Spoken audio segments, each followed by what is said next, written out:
आजिकल चली Facebook Instagram जुग पुओ झील मैंने निजर प्रतिभा को लोकलोचन को आने विभिन्न प्रकार पोस्ट करी फेसबुक इंस्टाग्राम रे छाड़ी थांती। सेहीपरि जड़े युवती हेले तेजस्विनी नायक जे कि जड़े बड़ सफल यूट्यूबर एवं इंस्टाग्राम रे मध्य निज पोस्ट भाइराल कराई थांती। किंतु एपरि जड़े सुंदरी युवती अश्लील वीडियो भाइराल कला किए एवं कहीं तेरे घटनार जनापड़ी जे से अमिय चक्र नामक युवक सहित प्रेम संपर्क करथिले। तेजस्विनी नामक थिले जड़े दलित परिवार झील। जेतेबेले से अमिय चक्र प्रेम संपर्क आसिले से अमिय को पचारिथिले जे मु दलित संप्रदाय आसीछि, तेणु तुमे मो सहित प्रेम संपर्क रखिले तुम परिवार ग्रहण करिबे तो।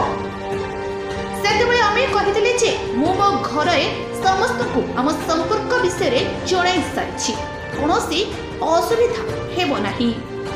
एपरि भाबरे दुई जन प्रेम संपर्क रे रहिथिले हेले किछि दिन परे तेजस्विनी अमिय को विवाह पई प्रस्ताव देथिले। सेतेबेले अमिय कहिथिले जे तुमे छोट छातीर होइथिबारु मु तुमको विवाह करि परिबि नाही। एहापरे दुई जनक मध्यरे आरंभ होइथिला झगड़ा। एहापरे तेजस्विनी दूरे रहिथिले अमियक ठारू, किंतु अमिय भूली पारि नथिले एवं बारंबार प्रेम निवेदन करथिले मध्य तेजस्विनी चुप रहि जाइथिले।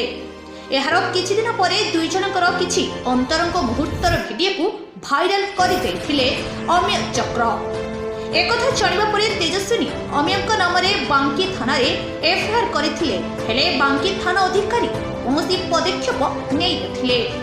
फल हताश होई तेजस्विनी कटक एसपी ऑफिस आगरे धारणा रे बसिथिले। एहापरे एसपी निजे संधान नै बांकी थाना अधिकारी को अमिय को धरिबा पई निर्देश देथिले। फल बांकी पुलिस फोन ट्रैक करी अमिय को जयपुर गिरफ्त करी कोर्टचारण करिछि। तेबे देखिबा को बाकी रहिला तेजस्विनी को न्याय मिलुछि केबे। रिपोर्ट तूफान एंटरटेनमेंट।